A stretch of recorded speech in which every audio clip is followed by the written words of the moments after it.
So a final intervention today from Stephanie Leonard, Head of Government and Regulatory Affairs, TomTom. And can you hear us, Stephanie? I can indeed. Can you hear me?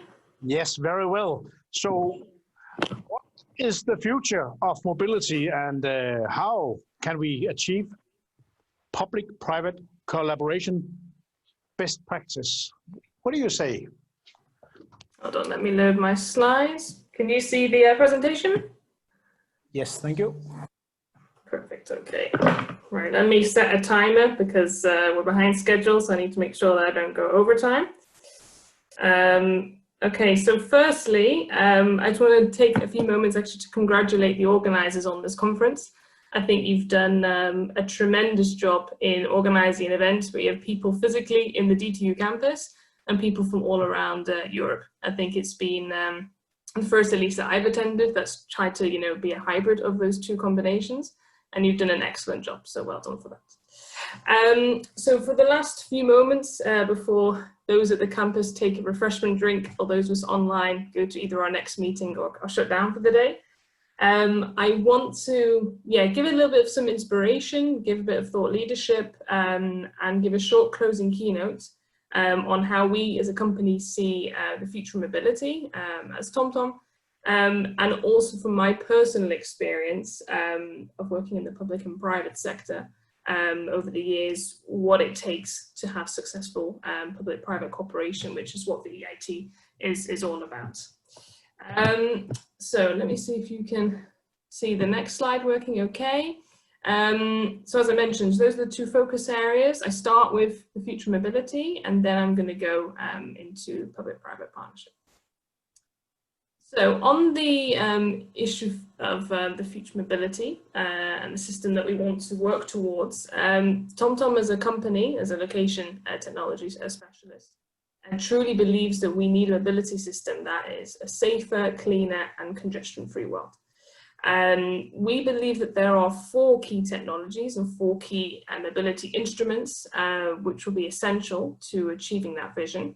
The first of which is mobility, which is connected, so vehicles that can talk to other vehicles, and I'm really referring to vehicles in a multimodal sense, so not just cars, but buses and trams and all different types.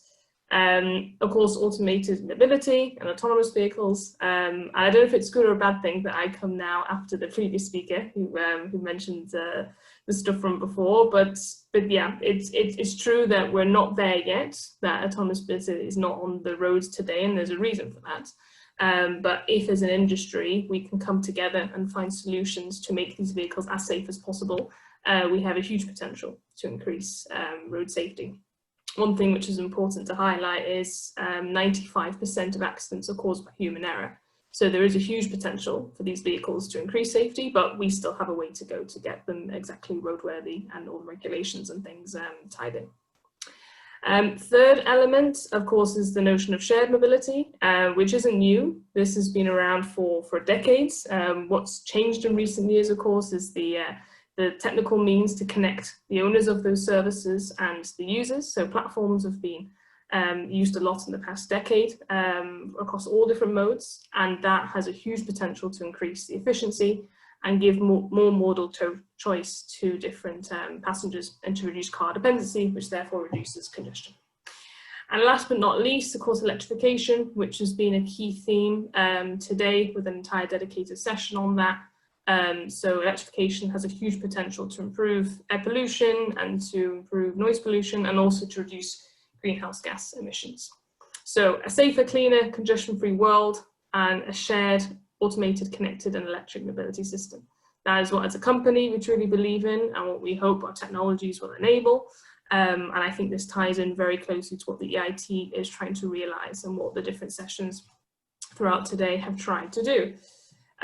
But let me now get on to the next part of my presentation, which really goes into more of a kind of thought leadership angle. And it's very much based on my personal experience of working in the public and the private sector for the last decade, and my experience of working on projects that have involved public and private partners. And in a sense, what I've always found is that public-private partnership is like a jigsaw puzzle. And some of you during lockdown might have built more of those than you would have before or started for the first time, including myself. But I always think that it is really like a jigsaw puzzle, because when you want to plan your mobility system, or you want to improve things and you want to kind of plan projects, you basically have a vision that you're trying to put down on paper. You're trying to visualize what you would like to see in your city, how you would like to improve mobility. And I've taken actually the picture here on the screen from Daimler, from a picture that they published in 2018, which was showing what they saw as a perfect example of a connected, automated, shared and electric mobility system in a city. And, you know, like in a jigsaw puzzle, when you see the kind of picture on the front of the box, you think, okay, this is great, this is straightforward, you get excited. You know that there's a lot of pieces that you need to put together. But that kind of excitement kind of takes away necessarily the kind of feeling of what happens when you open the box. And when you open the box, unfortunately, this is what happened. You put all the pieces on one table, they come in a messy pile like you see on the screen, nothing matches, nothing fits. And for me, this is a good metaphor of what sometimes it's like at the very beginning when you have your first meeting or your first few months of working on a project for public and private together. Because it's quite daunting at first to understand and realize the sheer amount of pieces and partners you need to put together, the difficulty in knowing where to start and how to put pieces together. And sometimes you find that you feel like you're not speaking in the same language. You're trying to put two pieces together, and no matter how hard you drum heads together, nothing seems to connect. And unfortunately, in initiatives of public and private cooperation, a lot of the time stereotypes tend to hinge first impressions. So, you know, there's always a stereotype that private companies only care about money. There's always a stereotype that public authorities are very bureaucratic organizations. There's always a stereotype that research in university agencies are more theoretical approach rather than practical approach. But these stereotypes exist for a reason, but they're never fully true. And at the beginning, sometimes it's very difficult to get people to step away from that stereotype and really get to understand who is around the table and get to really understand the actual perception and position where they are coming from, which is often different than what you first think of. So the starting point is always difficult, it's always tricky. Sometimes projects are just actually dismantled at the very beginning because people just can't see a way out, which is extremely unfortunate. Most of the time they continue forward, and most of the time when they do, like in a jigsaw puzzle, a lot of the approaches that you should be doing is building the frame from the very beginning. So when you're building a jigsaw puzzle, the first thing you do in your starting point is actually to build the frame. You take out the pieces with the straight edge, you put the ones with the straight edge at the top at the beginning, you put the ones that are straight at the bottom and side by side. And then it's very easy to build that frame. And for me, that's also a metaphor about doing the core activity of any public-private partnership, which is gaining the trust between the different organizations and also the understanding of where the other partners are coming from. If you don't do this, if you don't build this foundation, you won't be able to finish the rest of the puzzle. So that trust, that understanding is essential, but also recognizing and understanding that you need to take a stepwise approach. You can't do everything at the same time. You need to kind of decide, what do we tackle first? What do we tackle later? And in my experience, the projects where we started with these so-called low-hanging fruits, these very easy, tangible, quick wins are the best way to start. And then you can think about moving into the center, but you can't do it before. Another important thing about building this framework is also defining your guiding policies that you want all partners to actually agree with. So what are the core beliefs of this project that we're undertaking? Getting everyone to have that common vision, because later on the project, you'll see that it becomes really essential in actually putting all those final pieces together. So the next step, of course, is what I call keeping the momentum going. So you've built your framework and now you need to move into the center, and like in the jigsaw puzzle, you start kind of focusing and completing certain pieces of the picture. In this particular case, I kind of looked at the photo of the kind of building, which looks like something from New York, and you work on a few of those pieces and you move your way in. And in a public-private partnership context, that is the example of building on that trust and that understanding that you have, continuing this stepwise approach, but taking on more challenging activities. So you move more towards the center once you have the experience, but you try to take on the more technical and maybe the more problematic issues that wouldn't have been feasible at the very beginning. So that comes in the next stage. And then last but not least, one of the final stages, which is when you're getting over that last hurdle and you're putting in your last piece of the puzzle, is often one of the most underestimated stages. You know, a lot of people think that when you come to that final part of a project, you can see the end. People underestimate how difficult it is sometimes to put in that final piece.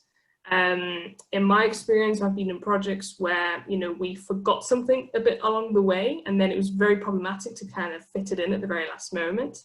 There were some things that we overlooked, and then there were also some elephants in the room, some problems that we never fully addressed along the way, and everyone just kind of assumed it would drift away, and those things never drift away, they always come back to bite you. And the best thing to be able to get through that is having a consortium and having project partners that are fully resilient and can anticipate that these challenges might come, but also that they have a core belief in the core principles which are powering and structuring this project in the first place. So if you have a consortium of partners that are absolutely committed to building a transport system that can make it safer and more efficient, that they absolutely believe in road safety, then getting over these last minute hurdles when things can be thrown up in the air is what's going to get you over the edge. If you have a consortium where people are only half in, half out, those are the moments where sometimes people at the last minute might say, no, this isn't for me. So a core belief is what's going to get you over this, this last hurdle that might happen. And then we come to the end. So the final picture, which most of the time you get there, you get to that final image, you know, you can call success. You put all those pieces together, you built a great mobility system, you finished your project, maybe with some hiccups along the way, things might have changed, but you get to that final moment. And I'm more than confident that in the next few years, the EIT is going to build some great projects by bringing different public and private partners together. However, if I was to give my top 3 recommendations of what it would take for successful public-private cooperation out of all the things I've mentioned, my top 3 would be the following. First, a balance between ambition and pragmatism. So it is very good if you can have a consortium that is ambitious, that wants to make real change, that wants to have great ideas and put them on paper, but you can't be too ambitious that the project becomes unrealistic. At the same time, you don't want to be too pragmatic, but you don't push yourselves enough. So you need to find a happy medium between being ambitious and being pragmatic as a consortium. The second, but probably one of the most important for me, is really building trust. Trusting each other, and not as individuals working on a project, but between the organizations themselves. Something I've experienced over the years is that people come and go during a project lifetime, and you know, that person within a company might have built trust with representatives from other companies, but when their replacement comes in, they have to start the whole process again. So it's very important that you don't build trust just between the people that are physically attending the project meetings, but further within their organization to more people, that trust has also been established. And last but not least, having resilience, having patience, and that's what's going to get you over the final edge and get you through the difficult moments. So with that said, and I hope I didn't go too much over time, because I know that we're running quite late. I hope this was inspirational. I hope it was helpful. And once again, thank you, Henrik and Matteo, and all the others who organised this event. It's been truly fantastic. Well done.